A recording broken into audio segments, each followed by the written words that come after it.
All right, we're here with Daniel Martin today, and this is his 2-point buck.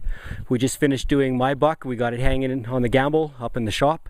So now we're going to do the same procedure here and get this guy gutted, get this buck gutted, and get it hanging up, and then we can start focusing on getting the hides off and getting all the cleanup started on this. So with that, I'll leave it up to Dr. Daniel Martin.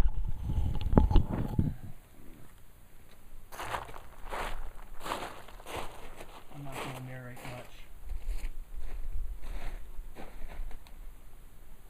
I'll just get you to pass me one of your zip ties when you have a chance. Okay.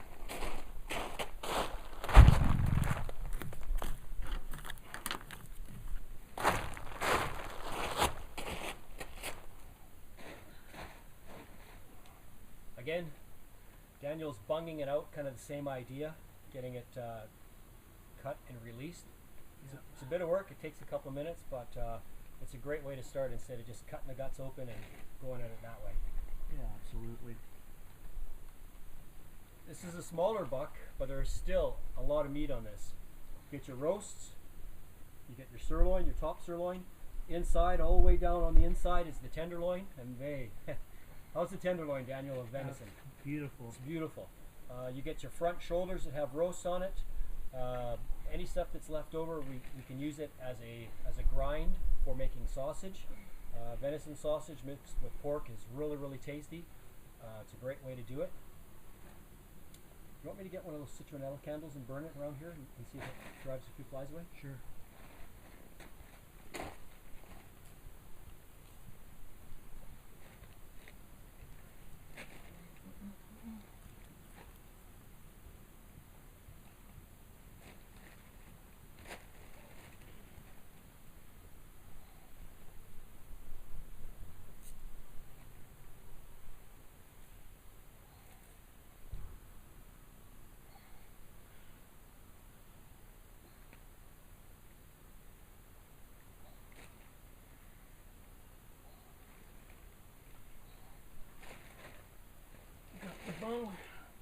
Bone hole release there now. Just gotta rinse my hands off before I continue.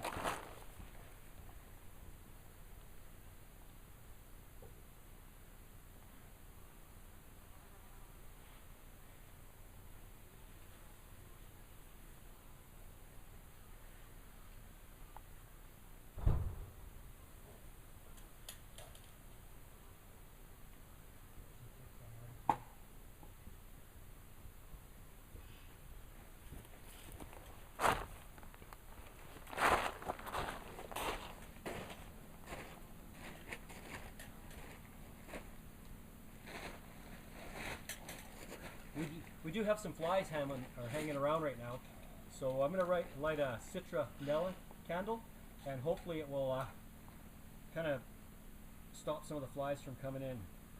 When we shot these, we discussed what our best options would be, and we could have gutted them and cleaned them right where we were, but being honest, we didn't have the water. It was in the sun. There was some dirt. We opted to take the 45 minutes, an hour drive back and work them from here. And yeah, we have a cleaner work area here. Way cleaner area, like Daniel said, and just better. We got the water we can clean up. We got the tools we need and quickly get it inside. There is flies coming out, and again, we're working under pressure and under speed.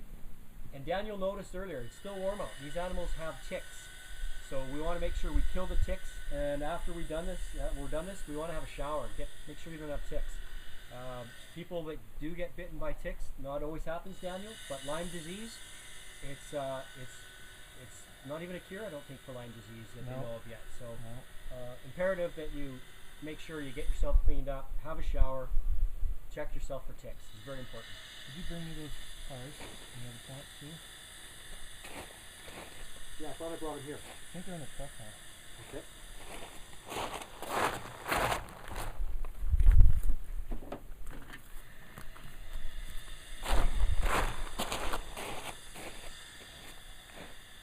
When we do see ticks, we'll just squish them and kill them. Hopefully it will help us out. Yeah, absolutely.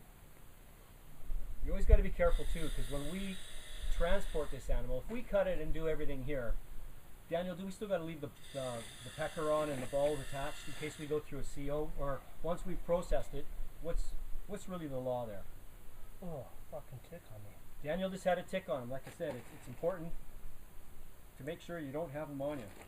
Yeah, if you're taking the deer straight home whole, you're supposed to leave part of the penis or balls attached, or a part of the antler as a bare minimum.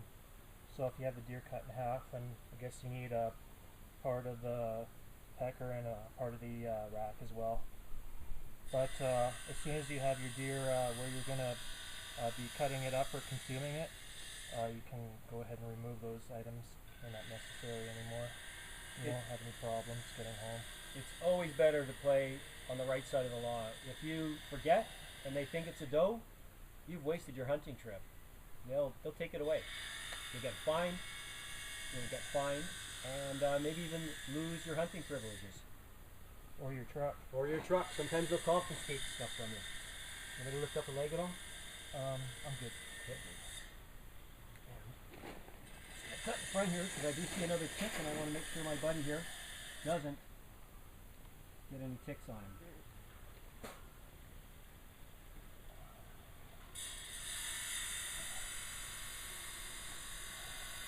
Needle nose pliers are great for the ticks.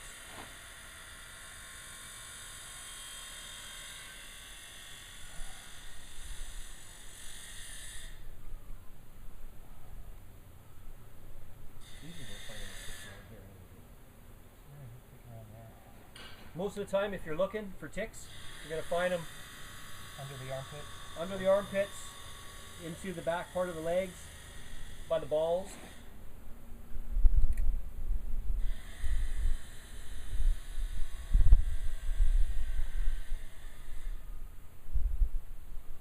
Cut with the knife pointed up so I don't cut the hairs off and they get inside the meat there. That makes a cleaner cut.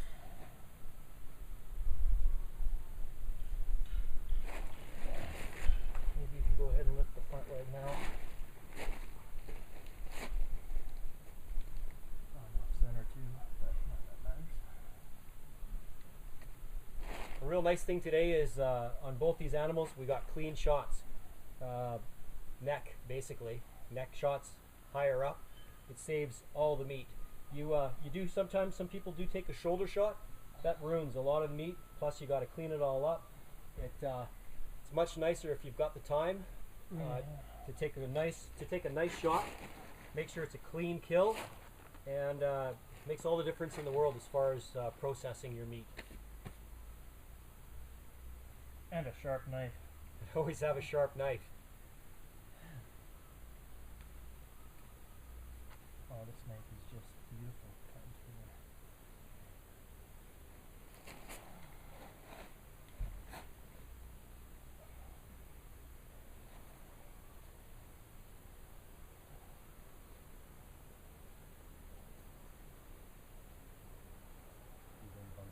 Oh yeah. Daniel's fast. He's already got it bunged off way faster than I did.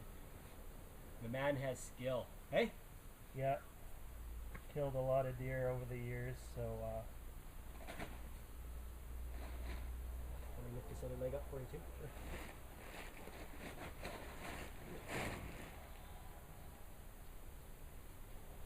It's hard to do with one person.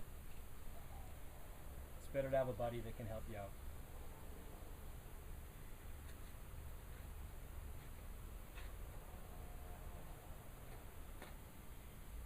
How many deers is this, Daniel, we've gotten over the years? Me and you.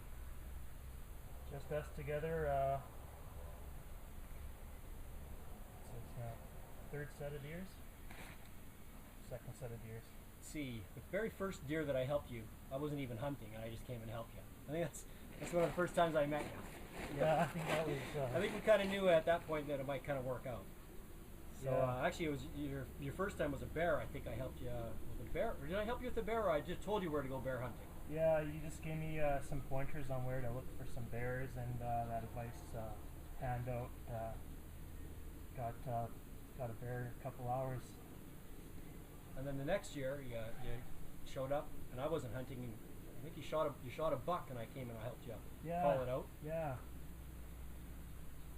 So Then, geez, what else? after well- that, I guess you just started realizing that I was just the kind of guy that you want to be with. And it was after that too that you shot that other buck way up behind. That was behind Rabbit, I think. Rabbit Mountain also. And then I also got one on the way out one morning. So this would be together. This would be our fourth buck together as actually being shooting and hunting together. It's pretty good success. Yeah, we like to, you know, keep it consistent every year, keep a steady flow of venison coming in the house. I don't like to have to go out and pay someone else to get my meat for me. When I can do it myself, you know, $20 for a deer license is a lot better than, you know, $20 for a couple of steaks. Oh, I for have sure. steaks for the whole year now. And not only that, but friends and family, they seem to enjoy it too. You betcha. Now, one little thing that I did with my roasts is make pastrami, homemade pastrami, and I smoke it in a Bradley smokehouse. It is phenomenal. I've got we call it a brine. It's a two-part mixture. It goes in the water, in the brine for about 2 days. Rinse it off for a day, maybe 8 hours, get some of the salt out, take it out, roll it in a pastrami rub into the Bradley smokehouse. 5 hours, 6 hours, low heat, get it to about 150, 160 degrees inside. It is phenomenal. It's a great way to do an animal up when you do that pastrami. So I'm just cutting open the last little bit up to where I cut the ass to begin with, and get ready to pull out the gut.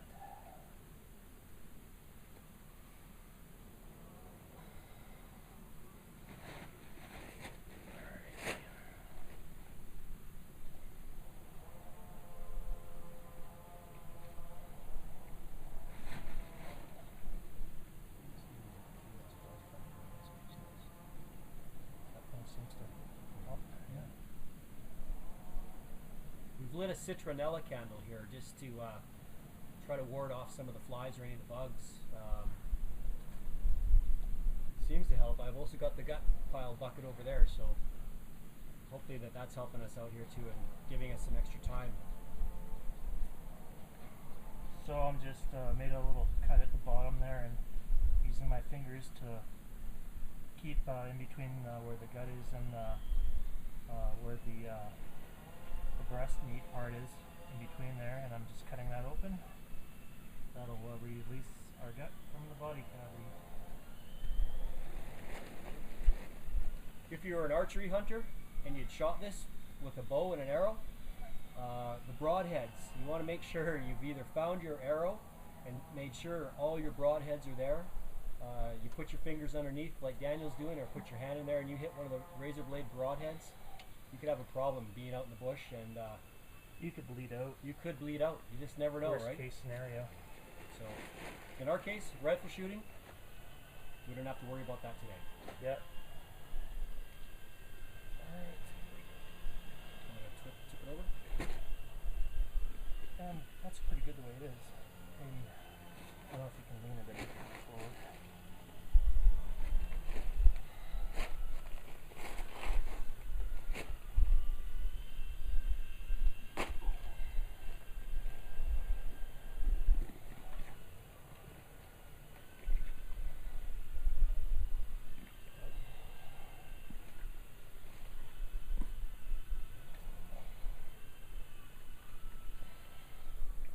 Deer actually has a lot of fat on it too.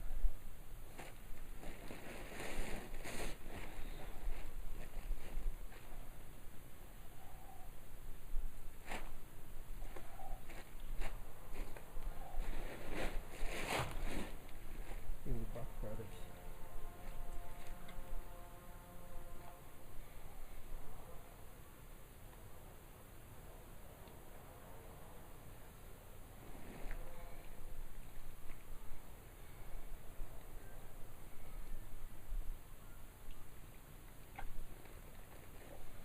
Going out hunting is one thing, and hiking around, like yesterday, Daniel, we we both hunted and hiked probably for 4 hours through the trees, the areas.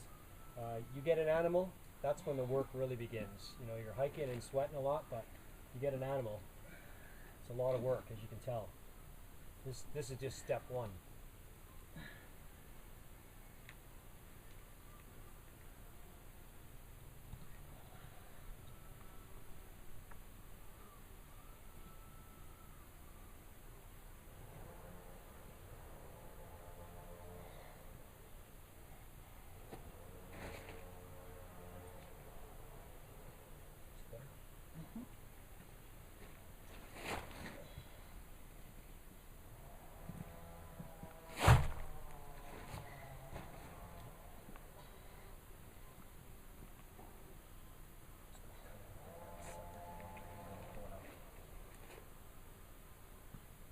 Yeah, I'm just trying to do much as I can with my hand.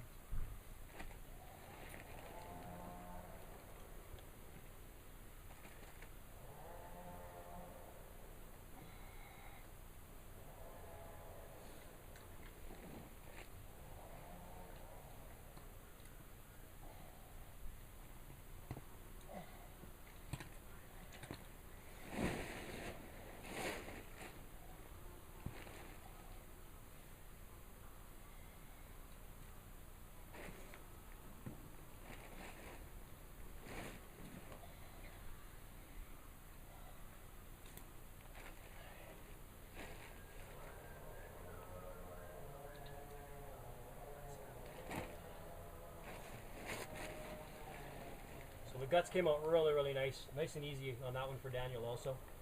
So now we're gonna make its way down again. Right here, we gotta be careful on this piece right here. Yep, the bladder part. The bladder, full of urine. Full of urine. Ready to pop and burst and squirt out. That's never a pretty sight. Especially for the squeamish. Yeah.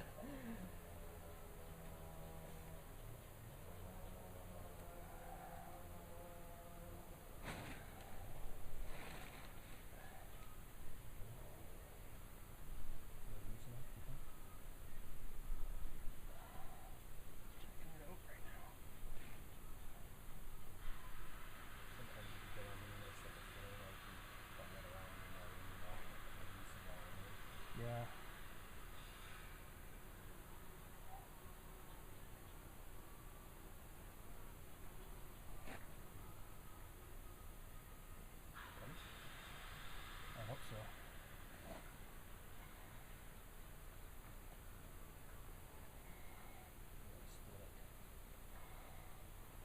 I'm just gonna take my time with it.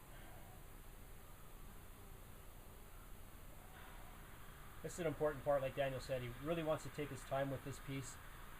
Make sure it comes out as one.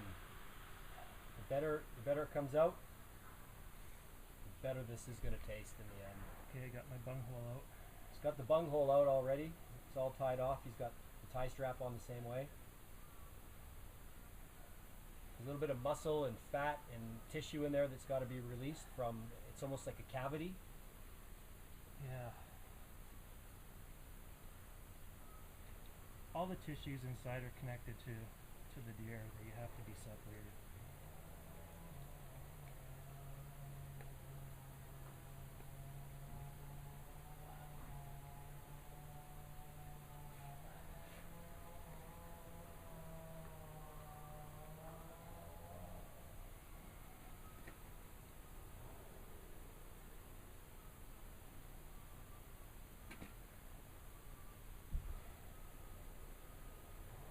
Perfect. Just got it out all as one beautiful piece. And This is dripping out there. So right now it's just dripping out, so pull it off. That was good. It just broke on the outside here. You got to be careful, right? And Daniel was very careful. We got the deer out of the way, so everything's great. We can't complain with that. That was a nice clean good save there at the end. Good save. Yeah. All right. So let's see what else I got left. I think I have a heart and the lungs in there. I think Tom called that the pluck one time. Says you pull out the pluck. Basically the heart, the lungs, Yeah, if you reach in there and cut the windpipe, you could pull it out all in one piece pretty much. And I try to reach my knife in there and cut it easy without cutting my hand open. It's kind of a feel in there, isn't it? You can feel. You're working blindly there.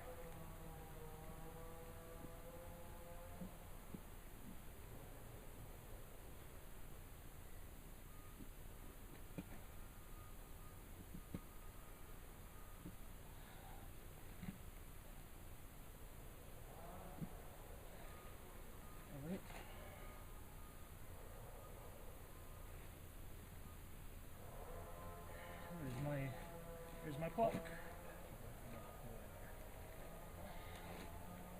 So those are the lungs. Not sure if you can see it from here, but we've got the lungs and we've got the heart. Yep, so I'll keep the heart, so it's gonna cut that off. It's a little smaller deer, but it's still a nice size heart. Yep, deer running around all day, they have a big heart to pump a lot of blood. So that's it, let's rinse her off. Next step is we're going to rinse it off and hang it up just like we've done the other one. We'll keep this here, the flags will love this for a while, and we're going to do our job just on the other side.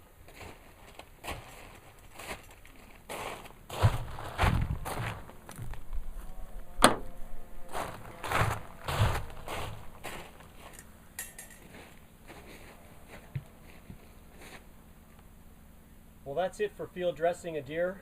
How it's done, it's a lot. It is a lot of work, but in the end, it's what you got to do. It's how it's all done, and it's a process. So we're on to stage 2 of it. So I'd like to thank everybody for coming out and watching our video today. Daniel, do you want to step in once you're done?